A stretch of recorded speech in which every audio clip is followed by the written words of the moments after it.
Tonight we're going to be taking a look at the third step. I'd like to also remind you that the group conscience decided that we would approach these steps from the standpoint of those who wish to carry the message. That it was so incumbent upon us, in order for us to maintain our sobriety and our spiritual fitness, that we carry the message to other alcoholics, that it would be helpful if we were looking at these steps not just from the standpoint of working them ourselves, but also carrying the message. In line with that, a couple of years ago, at the request of a minister friend of mine, I wrote a document which we called the 12 Steps for Christians. And later reformatted the document so that it was now a 12-step guide for sponsors. And this is the guide. What I'm going to try to do is to get about 100 copies made of this so that everybody will be able to have a copy. And it takes you literally step by step through teaching the steps, everything along the way that needs to be done. And of course it comes out of my experience, but it's taken from the big book, and it follows precisely what we learn here in this meeting. So I hope to have those for you next week. All right, tonight then, looking at the third step.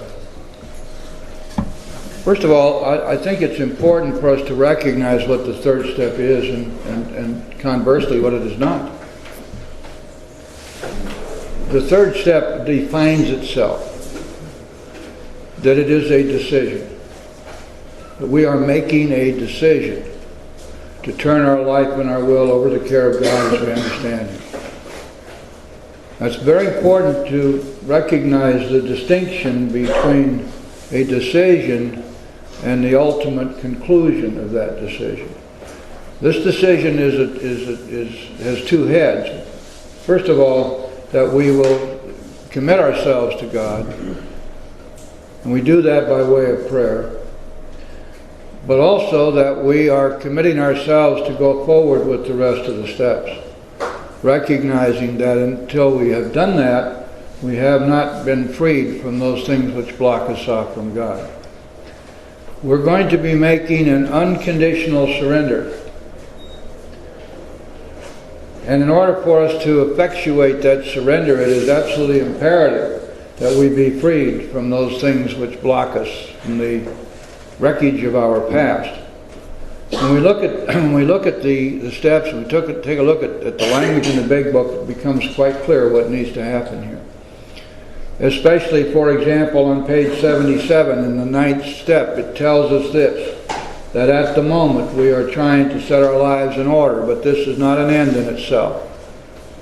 And it tells us that our real purpose is to fit ourselves to be of maximum service to God and the people about us. This language appears in the 9th step, and it's appropriate there because it is in working the 9th step that we are finally freed from all those things which have blocked us off from God. We have been freed from our defects of character, of course, because we've worked the 4th and 5th and 7th steps. And now, going to the 9th step, we have commenced the process of being freed from our guilt and remorse and shame that built up over the years because of the things that we did that harmed other people. Somewhere along the middle of working and handling those amends that we must make, we find that the promises which follow the 9th step and the more specific promises which we find in and around the 10th step have come true. It is at this point that we realize that we have entered the world of the Spirit and that we have become God conscious and that we have been restored to sanity and that we've developed that vital 6th sense so that we have the ability now to be inspired and to communicate on some level with our higher power. And all of this has happened because we did the work of the steps following the third step. Therefore, we must understand that the third step is an intermediary, it's an intermediate step along the way toward a spiritual awakening. It is not the step by which we stay sober. It is not the step by which we grow spiritually. We have to understand where we are at the point of the third step. We are at that point blocked off by our defects and our guilts. And it's going to be necessary for us, following our commitment to do so, to do all those things necessary to set ourselves free, so that we can accept God in our lives and accept His direction and control, and actually make the surrender that we have been promising and asking for in our third step. It's also imperative that we understand that the 12 steps are a pathway to surrender. And this, people are always talking about, I took my will back, or I surrendered and then I stopped being surrendered. And when I take the third step, I have to surrender. Well, that's fine. I don't have any problem, I guess none of us do, with somebody making a full unconditional surrender at any time along the road. But a surrender which does not include the ability to be inspired by God, or to have God come into our lives and actually direct and control our lives, would seem to be a vain and useless act. So we have to understand that we're working from a place of rebellion and defiance, and that's where we came in, not to speak of denial. And the steps are going to take us to a place of surrender and obedience. In other words, we're going to seek God by working the steps. And in doing so, we're going to come to a place where we are going to be freed from our insanities, and we're going to be in close contact with our higher power. We're going to get close to God. That's the requirement. Remember now what we're working for here, and we're going to look at this even more closely later on. What we're working for here is to get close to God, to be freed from the things which block us from God, and then from there on through the rest of our lives to stay close to God. Remember the 11th step, that we seek through prayer and meditation to improve our conscious contact. This means then, of course, that we have achieved the conscious contact. And this is going to take time and effort. Also, it's important to understand that the third step prayer is almost identical to the 7th step prayer. The language is a bit different, but the prayer is the same. There's a huge difference, though. Because when we get to the 7th step, we have done the work necessary to find out what it is that's blocking us. And so when we go to God in the 7th step and ask Him to take away these defects, we know what we're talking about. We've done the work. We found them and we admitted them. And now we take them to God, and now that process really works for us. I'm sorry to be making such a positive approach to this, but I think it's important because, and I'll tell you why. Over the years, I have seen so many people get stuck on that third step. And if you ask them, how are you doing? Where are you in the steps? Well, I'm working on the third step. And how long have you been doing that? Oh, about a year.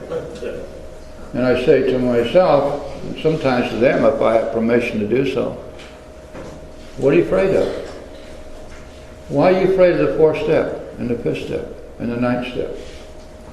Why aren't you finding out what's wrong with you? Why aren't you following the directions in the big book? Well, and then there's all kinds of excuses.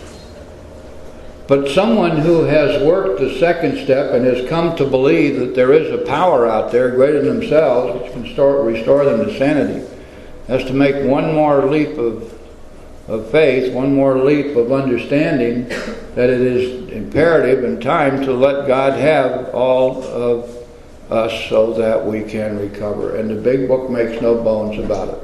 Just think about what we've learned already up to the point of the 3rd step.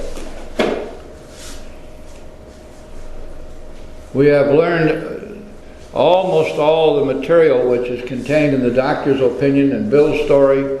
There is a solution, more about alcoholism and we agnostics.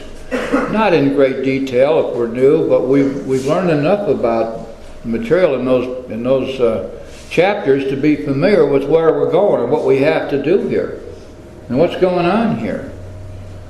And the language which we have studied and the language which we have used, which has helped us to come to believe and to come to that place where we could admit our alcoholism.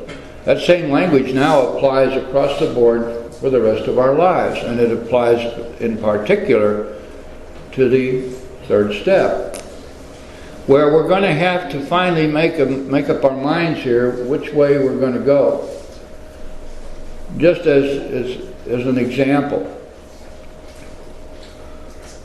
in the second chapter, on page 25, we learned that if we're a real alcoholic, we have but two choices. One is to go on to the bitter end, and the other to accept spiritual help. Those are our choices. And people get up here and they say, well, I've got choices today. Yes, you have. You have the choice to go on to the bitter end or to accept spiritual help. Those are your choices.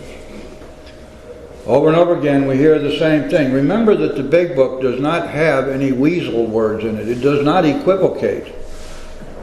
It doesn't get into comparative stuff.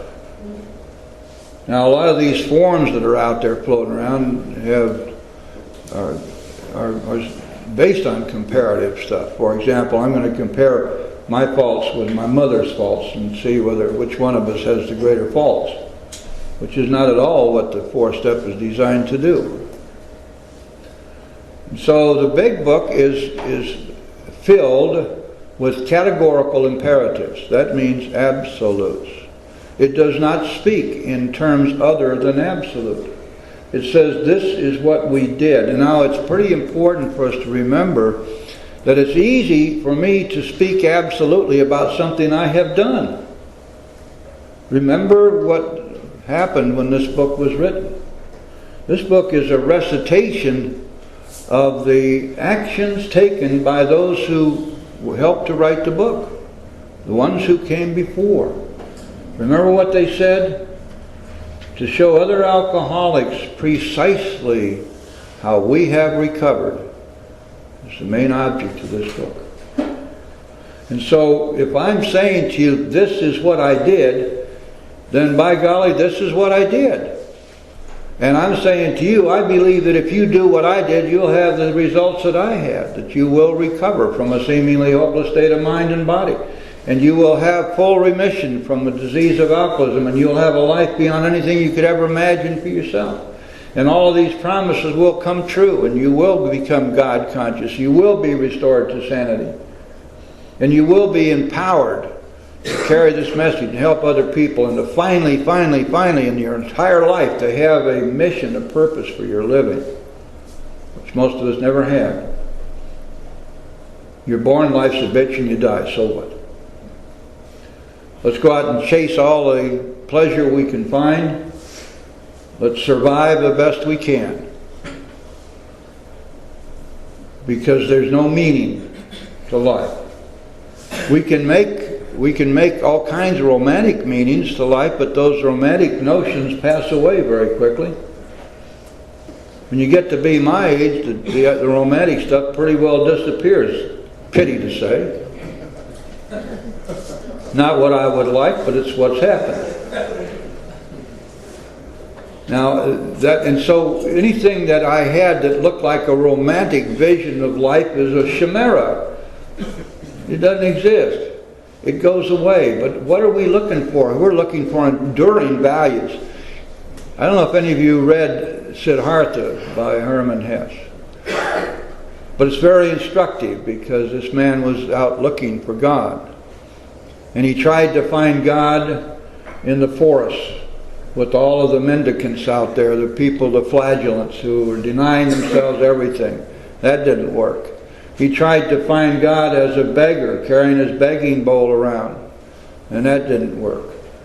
And Siddhartha, by the way, was the son of very high priests in his country, and he was destined for the priesthood. But he wasn't satisfied. He wanted to find God. After being a beggar for a long time and that didn't work, then he decided he would find out how the other side lived, and he got into society and he hooked up with a very wealthy woman and he lived the rich life, and that didn't work. But one day when he was crossing a river, he started talking to the ferryman who spent his life on the sides of that river helping travelers to cross both ways. And suddenly it came to him, if I'm to find God, I will find God only through service to others. If you want to know the message of Alcoholics Anonymous, that's it.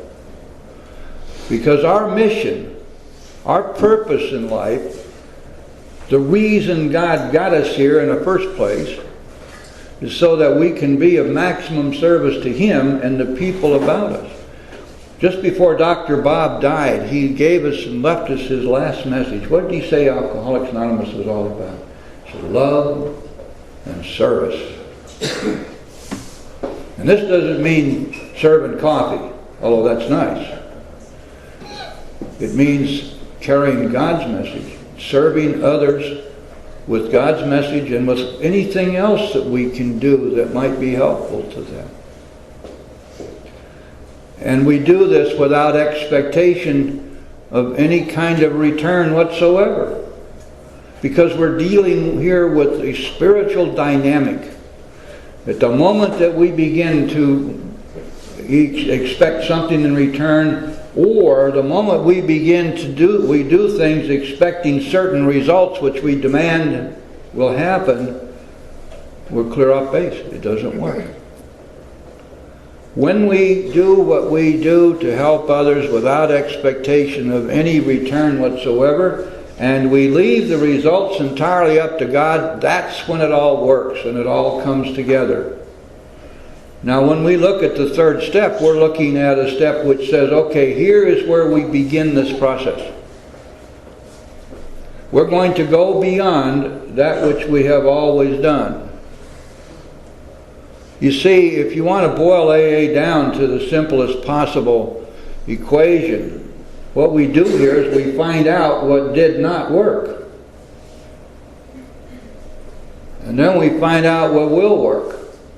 And then we start doing what will work, and our whole life changes. You see, it all comes back down to what we do. It doesn't have a thing in the world to do with us sitting around and surfing through channels or waiting for osmosis to seep in through our pinpoint brains. That doesn't work. What we do is we get out there and we sweat and strain. Body's all aching and racked with pain. And remember what Old Man River does? He just keeps rolling along. And that's what we do. We ease on down. And we keep on keeping on. And when we do that, magically, miraculously, the promises in the big book come true. They just do. You see, the promises in the big book are nothing more nor less than the inevitable result of working the steps. What does it say? They will always materialize if we work for them. And that's the truth. What does it say? That this has happened automatically. We're restored to sanity automatically. Why? Because we sought God through working the steps. We sought to clear away the wreckage of our past through the working of the steps, through taking one leap of faith after another, through doing the work which would first find and then admit and then be freed from those things in ourselves which are blocking us from God. Amazing stuff. And then, you know, at every meeting we hear chapter 5 being read. There's some incredible lessons in chapter 5, the part that we read. Not once does it say, oh golly gee whiz, it might be kind of nice if you sort of did this. Starts right out by telling us that we're not going to recover if we are unable or unwilling to be honest with ourselves. Then it goes on to tell us that if we have decided that we want what we have seen around us and are willing to go to any lengths to get it, then, right then, not a year later, but then, we're ready to take certain steps. We know that that's true. The Big Book does not fool around. Doesn't have any of these cockamamie ideas that you can wait a year to start your first step, and doesn't matter, all you got to do is just keep going to meetings. Call your sponsor every day, go to meetings, and don't drink. Well, what about reading the book? What about experiencing this learning process which teaches me that I must concede to my innermost self that I am an alcoholic, and that I must come to believe and to accept as a fact that I can no longer drink alcohol successfully for the rest of my life, that the plug is in the jug. What happened to that?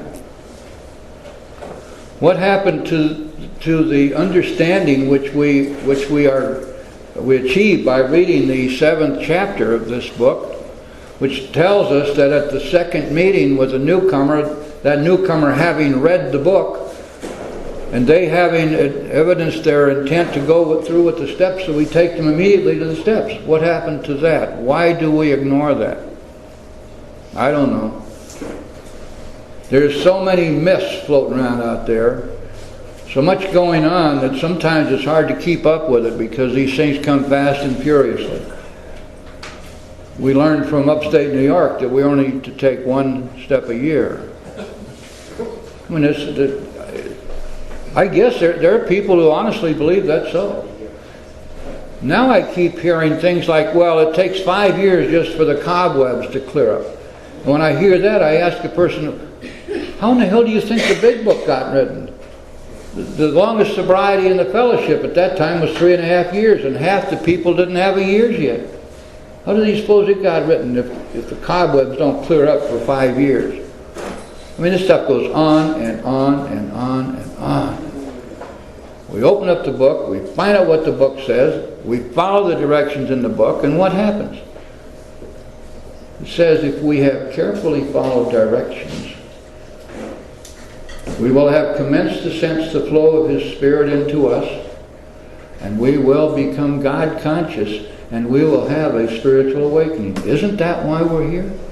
Have we not learned that the spiritual awakening is the sine qua non of recovery? Without that, we have none. We don't recover in little pieces. What does the Big Book say in the 5th chapter? It tells us that half measures avail us nothing. We don't get half recovery. It tells us that the results are nil until we let go absolutely. Absolutely. It doesn't say, gee, it'd be kind of nice if we let go a little bit, kind of loosen up the strings here a bit and let God kind of pull a couple of your strings, but you can reserve most of it to yourself if you like. Tells us that we are powerless, but that there is one who has all power. That one is God. It expresses the fond hope. Maybe you find Him now. And so we have all of these lessons. And we've learned them, or should have learned them, as we went through those first 4 chapters in the doctor's opinion and the first part of chapter 5. And then, when we get to the end of chapter 5, the reading of chapter 5, what do we find? We find 3 pertinent ideas. If you have your book, open it up to page 60, please. We need to take a look at these 3 pertinent ideas in a very critical way. Let's parse them and let's see what they're really saying to us. Bottom of page 60. So we were alcoholic and could not manage our own lives. Notice that this does not say that our lives had become unmanageable. It says we could not manage our own lives. Notice how it's switching gears. Because it now puts the emphasis upon our attempts to be the manager of our lives. You see, and we're going to be learning very quickly how futile that truly has been. We have admitted our alcoholism before we got to this place, haven't we? That probably no human power could have relieved our alcoholism. This is a very important statement because it sets the stage for what we must do. If we're trying to help somebody else, we're trying, of course, desperately to help ourselves as well. We have to remember that we have been bombarded with human solutions. When I came in, there were very, very few drying out places.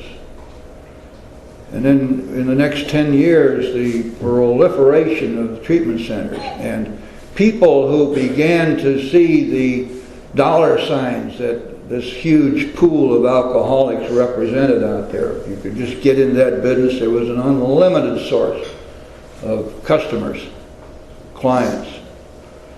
Now, a lot of these people are extremely dedicated and have had long years of schooling, and they truly believe what they're doing.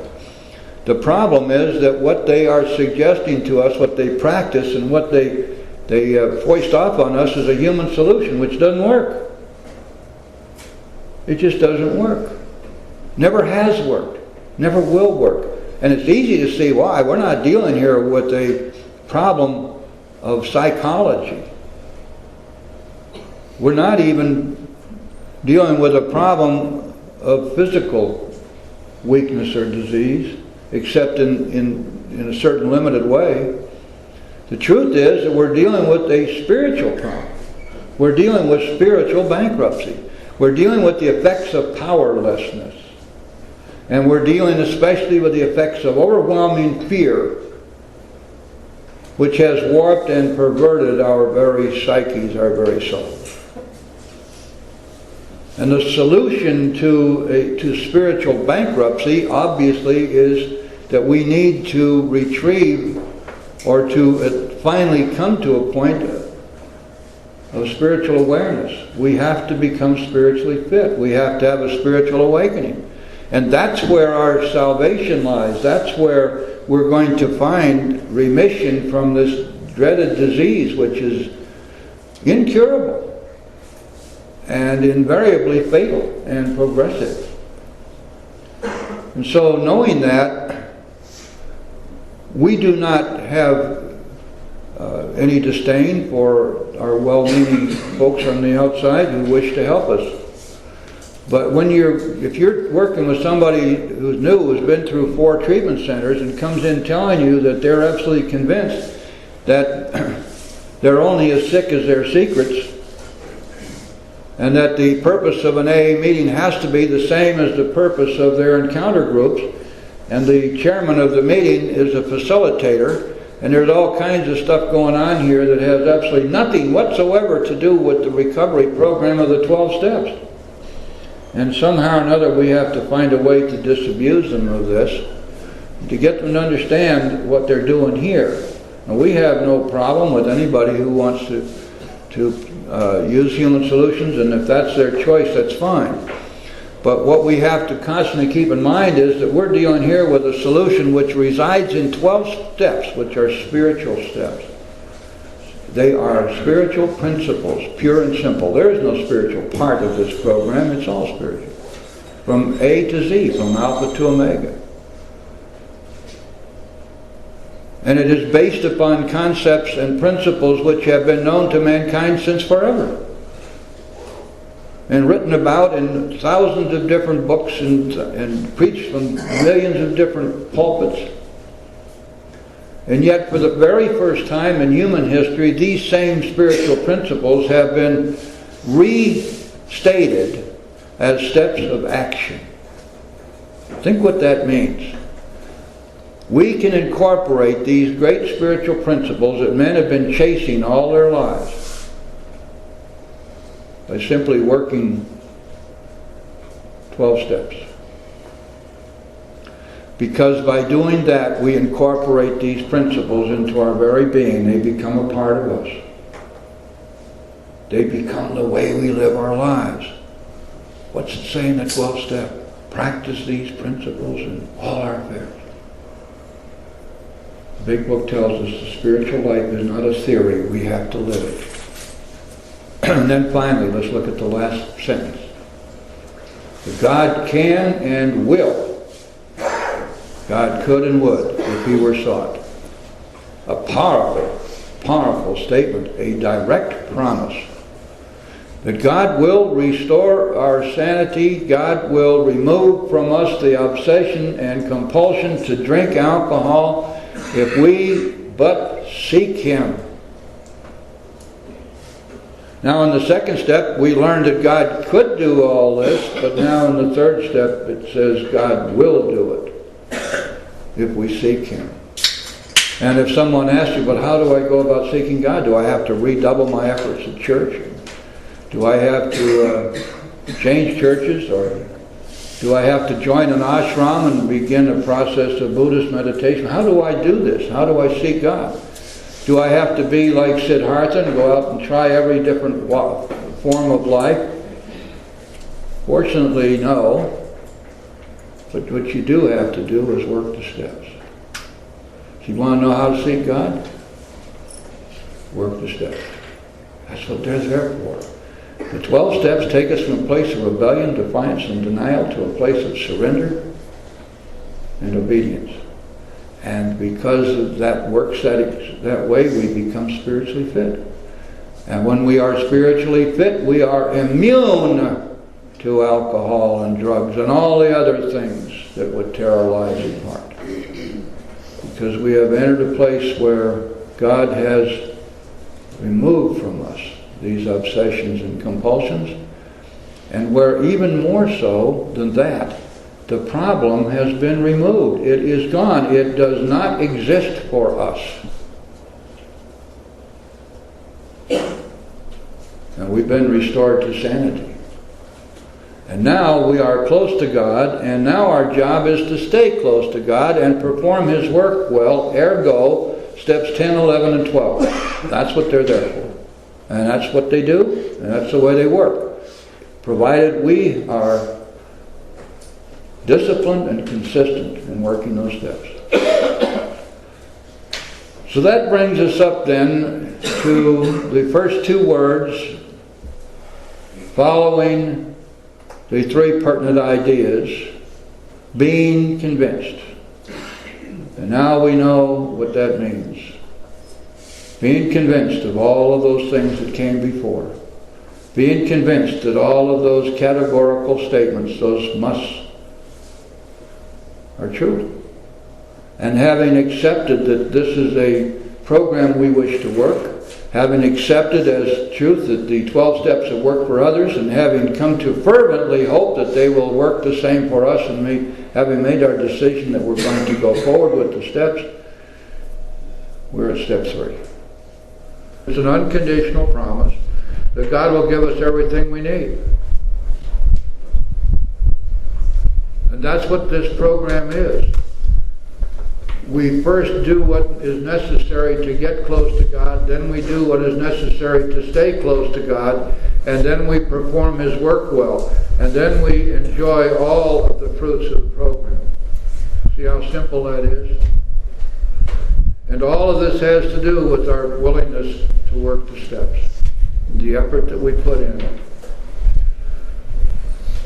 Going on, established on such a footing, we became less and less interested in ourselves, our little plans and designs. More and more we became interested in seeing what we could contribute to life. You see that what's happening here is that this selfishness and self-centeredness is taken from us, isn't it? You remember, we're going to be asking that of God when we get into the third step prayer. Why? Because this is utterly essential.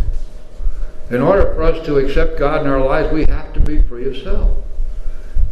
Our focus must be upon others and how we can be helpful to them. It is only through that that we achieve our goal, which is spiritual progress and spiritual enlightenment. Bill said it in his story. If an alcoholic failed to enlarge and perfect his spiritual life through work and self-sacrifice for others, he could not survive the certain low spots they had, and he would drink again. This is a paradox. We are people wander around here and they say this is a selfish program. Can you imagine? Selfishness and self-centeredness is our problem. Holy cow. This program is utterly unselfish. And if it is not, we just missed the boat entirely. We might just as well step off the end of the pier and drown ourselves. See how that works? I don't know why we get caught up in this stuff. If I say to you, this is a selfish program, that excuses every selfish act I want to do. Yeah, what are you worrying about? This is a selfish program. It's not. And if it is, shame on you and bye-bye. We may see you later, sport.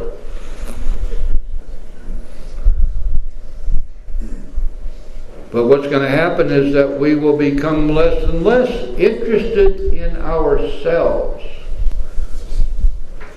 More and more we become interested in seeing what we can contribute to life. And when we get the 11-step inventory, don't you think we're going to be looking at this every night?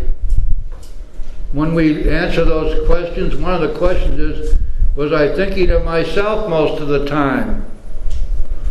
Or was I thinking what I could contribute to life? What I could do for others? And what I could pack into the stream of life instead of taking? If self and selfishness is our principal block to recovery, why in the world would we want to continue to practice selfishness? Doesn't make any sense at all. In the big book, it's contrary entirely to the big book. Then it goes on to say, as we felt new power flow in. Now, you see, when we read chapter 4, it tells us clearly that lack of power is our dilemma. We are powerless. God has all power and all knowledge. When we get to the 10th step, we find this stated precisely. And in the beautiful paragraphs between the 10th and 11th step, it tells us that God is the one who has all knowledge and power. And that if we have carefully followed directions, we have commenced to sense the flow of His power into us. Which means that we have done those things necessary to unblock ourselves from God. And then it says, to some extent, we've become God-conscious, and we've developed a vital sixth sense. And all of these things come about because we have worked the steps. And the steps have led us from a place of selfishness and self-centeredness and resentment and dishonesty and fear to a place of selflessness and service and staying close to God and performing His work well. And therefore, we're going to feel new power flow in as we enjoyed peace of mind, which probably most of us have never had. Can you imagine what it must feel like to have a restful and peaceful mind? No more anxieties, no more terrors, no more terror, bewilderment, frustration, and despair. And that's what we get to have. As we discovered we could face life successfully. Holy cow. Just think back, when we look at our inventory, we realize that we have never been able to do that. Every once in a while we had little triumphs here and there. Some of us had a lot of those. Down deep inside of us, we knew we didn't deserve them because we were out there skating.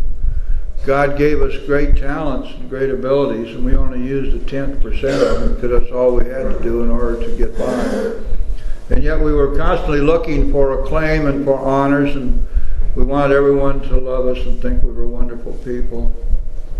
And when they didn't, we were really angry with them. There was a good cause for resentment right there. As we became conscious of His presence, remember what it tells us in the 4th chapter again, that we're going to find God deep down inside ourselves. That's the only place He could be found. What does it tell us when we get to the 10th step on page 85? That we became God-conscious. And we commenced to sense the flow of His Spirit into us. You see what's happening here? And that's why we know that this paragraph speaks in the future. And we began to lose our fear of today, tomorrow, or the hereafter. We were reborn. Some people have asked me, what does this mean that we're not going to lose our fear of today, tomorrow, or the hereafter until we have achieved this spiritual awakening, until we have achieved full surrender? Because we look at the fourth step and it says that our fears at once begin to leave us, and then in the fifth step it tells us that our fears fall from us. That's true. That's talking about the fears we brought in with us. Remember that the 10th step is based and bottomed on the simple idea, the knowledge that the world and all of its people will continue to threaten us. That fear is going to be a part of our everyday living because of these threats. And that fear always translates to character defects, dishonesty, selfishness, and resentments. And so that therefore every day we have to be aware of the effects of the threats of life as they intrude upon us. And we need to take care of them on the spot so that they don't take root. Gradually what happens is this. Now this has happened to me, so I know it will for you. Our faith grows so strong that we literally almost never have fear. There's just very little contriteness anymore. We get more guts in a slaughterhouse. We can go anywhere and do anything knowing that God is there. We have come to trust Him implicitly and explicitly, you see. And faith and fear cannot live in the same house. So as our faith grows, our fears subside. There comes a time when we can literally say, and mean it, that when we feel afraid, it's a direct insult to God. We're saying to Him, God, I don't trust you. And so our fears of today, tomorrow, or the hereafter, we will begin to lose them. And as time goes by, we will seldom have fear anymore. I'm not talking now about the kind of fear that is engendered by somebody with a loaded .44 Magnum in our head about to pull a trigger, or a bus barreling down the street about to T-bone us out in the middle of the intersection. I'm not talking about that.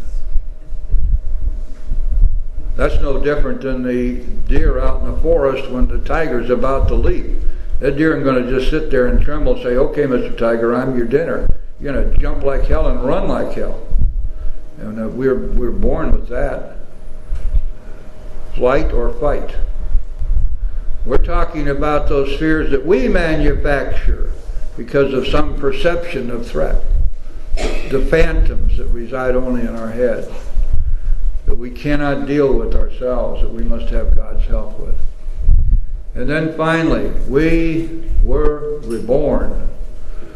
This is not in AA, this is not the rebirth that is spoken of by some religions.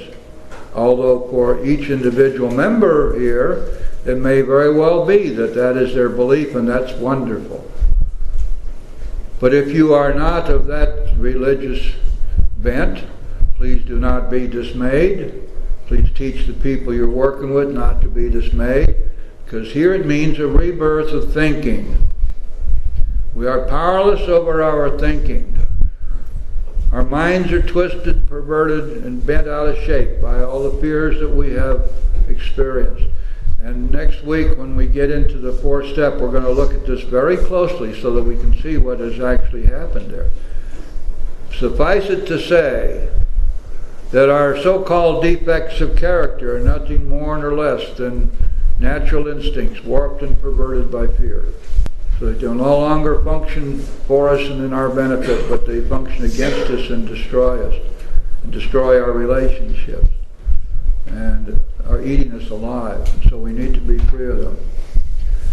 If it is true, and I believe it to be true, then that our rebirth is a rebirth of thinking, then what's going to happen here is that our mind, which we can liken to a swimming pool which has gone untended for years. That swimming pool is full of crap and corruption and all sorts of algae and nasty stuff, and it stinks to high heaven. It's kind of yellowish and greenish at the same time. And we poured all sorts of chemicals in there, and nothing did any good, and we couldn't swim in it, we couldn't drink it, we sure as hell wouldn't have our friends come over to swim in it. That's our mind when we walk in the door.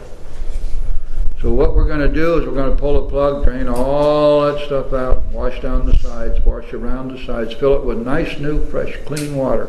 A new way of thinking, a new way of acting, a whole attitude and outlook upon life will change. And then we're going to keep it clean and sparkling and fresh for the rest of our lives. And we're going to do that not with chemicals, with prayer. Staying close to God, performing His work well. And that's all it takes.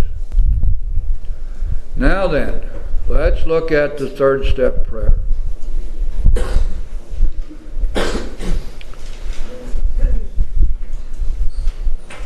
Many of us said to ourselves, to our Maker, as we understood Him, God as we understood Him.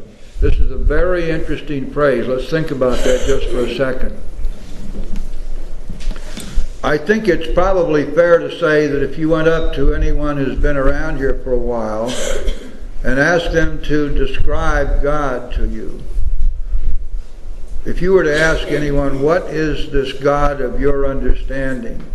Explain your understanding to me. For most of us, the answer will be, this is what God has done for me. I can explain God, my understanding of God, simply as the experiences I've had of God working in my life. I do not have the experience of having seen God face to face. I may have had some dreams or visions, but basically my understanding of God, you see, the big book doesn't make the mistake of saying God as I define Him, God as I understand Him. Now, my understanding of God has been derived primarily from my experiencing of Him working in my life. And my faith is the product of that experience. I have come to know and to believe in my innermost soul that I can trust God. Faith without works is dead. To work with faith, I must trust. And when I trust, I work with faith. And when I trust and work with faith, I become effective. And I'm taking my faith and making use of it, and it grows with me instead of wilting away, atrophying. And so many of us have that happen to us. In the 10th step, it says that we are to grow in understanding and effectiveness. The growth of understanding is in the growth of our understanding of God and His power and His place in this world and His place in our lives, and how we are to meld our lives in with His will. How we're to get in His pocket and stay there. And effectiveness means effectiveness in carrying the message. That's our job. That's our purpose. That's our holy mission. That's why we're here. And any of us who have not come to that conclusion yet, it's a pretty good idea to think hard and long about this. Otherwise, you may have to decide that you have such special merit that God could not restrain Himself. He just had to get you sober. Probably not so. But we're here because He wants us here. We're here because of His grace, and He has plans for us, guys. But we have to cooperate with those plans. Our job is to do the things that are necessary to fit ourselves, be a maximum service to God and the people about us. And so we grow in understanding and effectiveness. Now here, we're praying to God as we understood Him. The first sentence of the prayer, God. There's not, notice it's just God, starts right out with God. Doesn't say, oh, holy AA group, or my dear pickup truck, or my revered doorknob. when we stop and think about that, that stuff is so silly. It doesn't even really deserve a lot of comment, does it? How about, let's see, God, it says here. Does that mean good, orderly direction? Now, let's see how that would sound. Good, orderly direction. I offer myself to thee. See, none of this stuff makes sense. We're talking about the God of our understanding. The power, this greater power, as we understand that power. The God of our own choosing. Nevertheless, a deity. There's no mistake about that in the big book. All this stuff is things that we've superimposed upon AA. So we go back. God, I offer myself to thee, to build with me and to do with me as thou wilt. Do you see any reservations there? Does it say you can build with me and do with me as thou wilt, except in these three areas, God, I reserve these specifically for myself.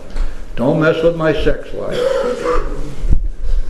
I want to choose where I go to work and where I live. Otherwise than that, you can do with me as you want. You notice that this is an unconditional offer. It's exactly the same if I said to Carol, Carol, I'll give you $25 if you run down to Commercial and back. If she runs down to Commercial and back, I owe her $25. No doubt about that. It's a contract and she has performed. This is an offer. I offer myself to thee. Here I am, God. Use me. Use me, please. An offer must be accepted. We are not acceptable yet. Don't we see that? Because we're still blocked off from Him. That's why when we do our third step, we are committing ourselves to go forward with the rest of the steps. And what we are doing here is offering ourselves. This third step is not going to keep anybody sober. Not for long. We may kid ourselves thinking that it will. How many times do you hear somebody say, I'm working on my third step? How long have you been doing it? 9 months? What are you afraid of? Why are you afraid of your fourth step? How many times in those 9 months have you said the prayer? Oh, I don't know, about 120. You said the prayer 120 times. Don't you suppose God has heard you at least one of those times? And if He heard you, what more do you have to do? What is, you suppose God is deaf? Anyway, there's so many things that we do that just simply don't make sense. God, I offer myself to thee to build with me and do with me as thou wilt. If I find myself in the outback of Australia running a cattle station with only the Aborigines for company a year from now, and it's your will that I be there, I know I'll be happy as a clam at high tide. Thank you very much, God. We don't think that's probably going to happen, but what if it does? Because this offer is without reservations of any kind. Next sentence. Relieve me of the bondage of self. We just got through on the page before this finding out what this self stuff was all about. That this is the killer. That we have to be free of it. That we can't do this on our own. And here we are immediately thereafter going to God and saying, God, please, relieve me of the bondage of self. Not so that I can be healthy, wealthy, and wise and have a house on the bay and a 50-foot Matthews and a trophy blonde and a big bank account. Relieve me of the bondage of self that I may better do thy will. You see, we recognize when we say this, that when we are filled with self, we cannot do God's will effectively. And so, the big book, is always consistent. These prayers always lead to one conclusion, that we are fitting ourselves to be of maximum service to God and the people about us. That's what we're doing here. This next sentence, and by the way, this next sentence in the third step prayer is going to be answered in the 12th step. Take away my difficulties. Difficulties here means defects of character and shortcomings. It means insanities. It means guilt and remorse and shame. All of these things that are my difficulties, please take them away. So that the victory over them that you give me, God, may bear witness to those I would help. God, please make me an example by removing from me the things which block me from you, so that I can be helpful to others through my example.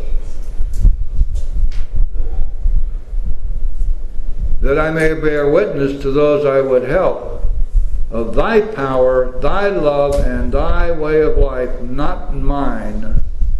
This is not a prayer to ask God to reveal to others our greatness and our merit and our wonderfulness and our guruism and how great we are because we got 37 years of sobriety. Baloney. Anything that I can do to be an example to you that shows God's power and His love and His way of life working in and through me, that's my job. And I give God all the credit and all the praise and all the glory for that.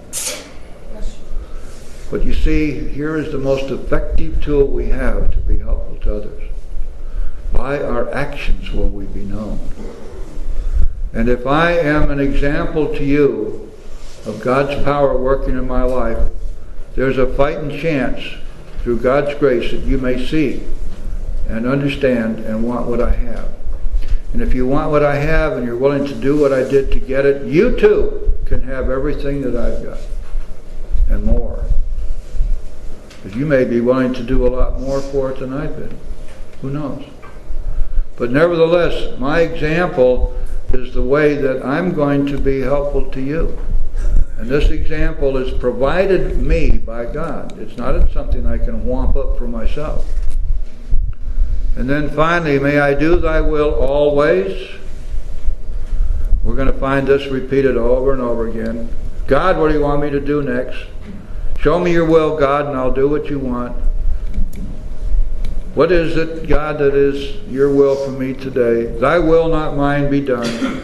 This prayer goes with us all the time.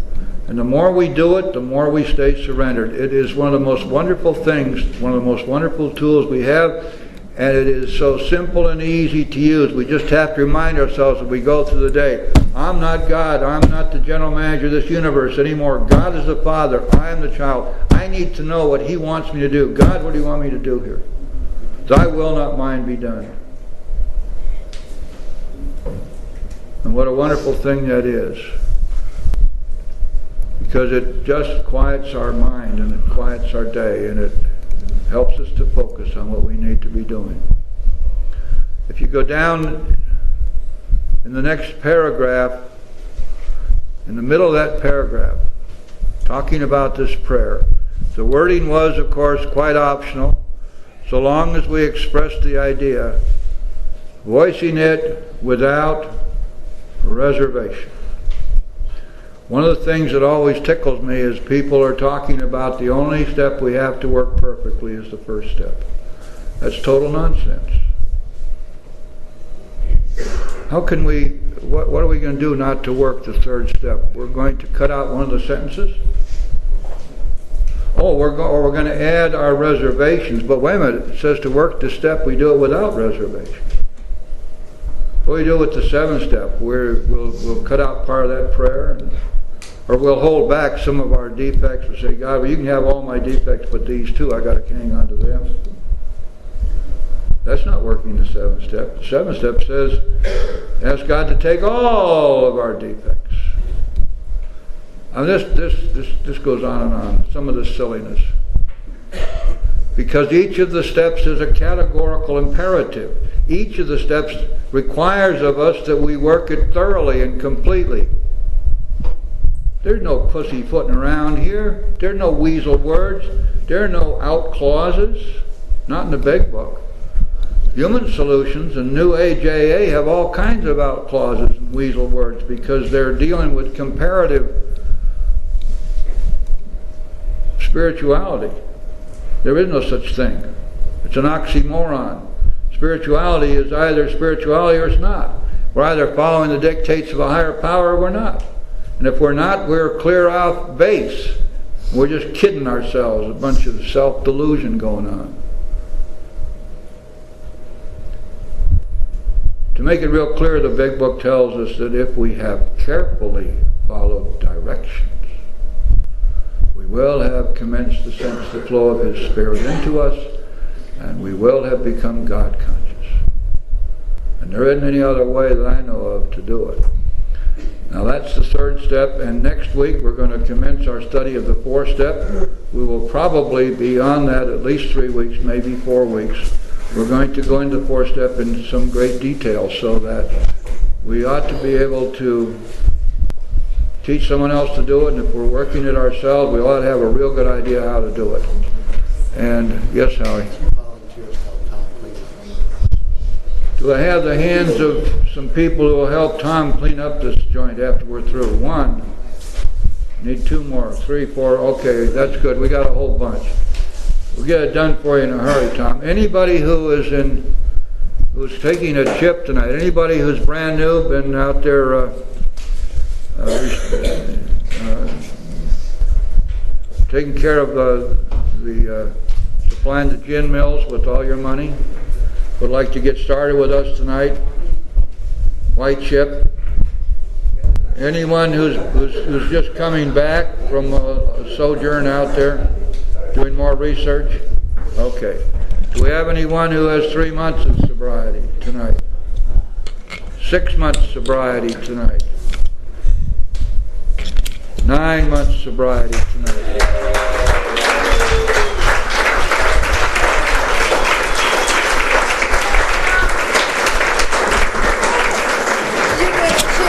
Yeah, we owe you one. See Janine, she'll help you out. Oh, this is wonderful.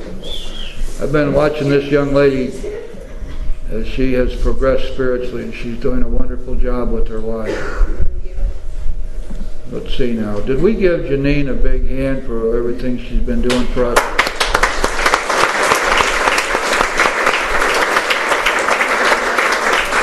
Okay, is there anyone who, besides me, who has a birthday in the month of December? AA birthday. How about in the clean room? Anybody in there? Sir, excuse me, when is your birthday? December 20th. How many years? 37 years. Anyone else?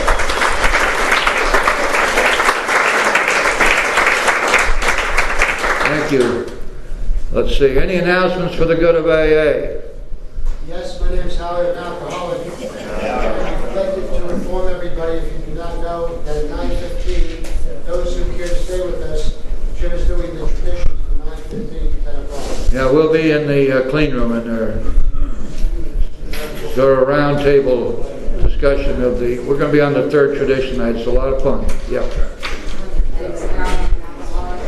Shh, quiet now. Tomorrow, Serenity Beach is having an all-day picnic and breakfast starting at, I think the meeting's 8 o'clock, and then afterwards at 9, we're having breakfast, lunch, and then at 4 o'clock, they're going to have another one from 4 to 6, and then there's another meeting. That's Okay. on 16th Street. Serenity goes all day tomorrow with breakfast, lunch, And meetings, yeah, meetings, everything. starting about 8 o'clock. 16th Street is Monmouth. Huh? 16th Street is Monmouth. 16th and what? A1A. 16th and A1A. That's at the church there, isn't it? No, on the beach. On the beach. On the beach. Any announcements from you folks in the clean room? If you have, you can come right to the door and make them. Okay, any commercial announcements like dances or bingo parties or whoopee parties or anything like that? All right, now we're going to close the meeting, and you guys in the clean room, we want you out here with us, please.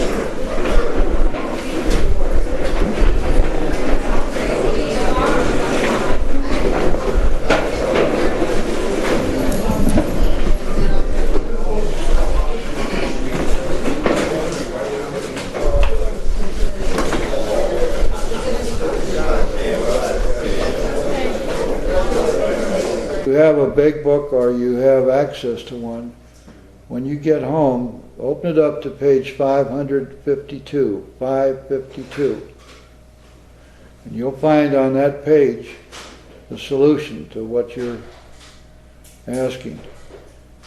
It tells you exactly what to do. And if you do that, you will be released and set free. Okay? You have to qualify the third edition. No, as a matter of fact, that particular page was changed a little bit, but the quotation we're looking for is still on 552. I checked that out almost first thing because it's a major part of what I teach. Is that, and it goes down to this: when you're praying for somebody, you can't hate them at the same time. It's a spiritual principle. If I'm praying for you, I can't hate you. I may hate you the first 2 or 3 days I pray for you, but if I keep praying for you, the hatred goes away, and it's replaced with love. And you may not want that, but that's tough, man. Because if you want to live with the anger, nobody's going to stop you. But you got to understand that it's a dead poison for you, and it's going to kill you. Okay, Tom, did you have something you want to add? Mine's Tom, alcoholic. And in my first couple years of sobriety, I had to work on that because I couldn't yell at anybody. But I had to remember that everybody, including myself, wants to feel a little superior than the next person. Actually, the next person. I remember, and I try to remember that. I don't want to play their games. You know, I just want to do my job. I had a hard time at work. I had a hard time keeping a job.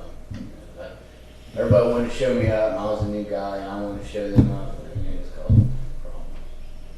And I just do my job. Don't fall into that kind of shit. And with insurance companies, that's the same thing. You know, like, okay, I have to pay that much. But I don't know what the situation is. There is a long list of what's going on, and all this power over yes. I have no power over that. You start out with the one person who is causing you the most trouble. Start praying for them, and then just keep going until you get rid of all this stuff because it's a killer. You need to be free of it. Remember that all anger is a result of fear. You're never angry with me unless I threaten you in some way. So you're reacting to threat and your powerlessness and your sense of hopelessness and inability to correct situations with bureaucracy and all the other stuff that goes on. And all that's true. It's all true. It's all happening. Nobody's denying that it's happening to you. What we're saying to you is a long experience has taught us, and the Big Book teaches us, that we cannot live with fear and anger. And anger is a killer. So whatever you do whatever it takes to be free of that anger. I'm glad it got brought up because there's another chance to Okay. All right, gentlemen, let us close the meeting. I want to thank all of you for being here tonight. We had a real nice meeting out of it.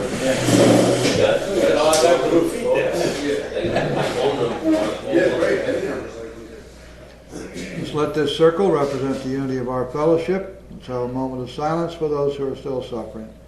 And we'll say the Lord's Prayer together. Please remember in the stairway group we don't say anything after we say amen. Thank you. Lord's Prayer. Our Father, who art in heaven, hallowed be thy name. Thy kingdom come, thy will be done, on earth as it is in heaven.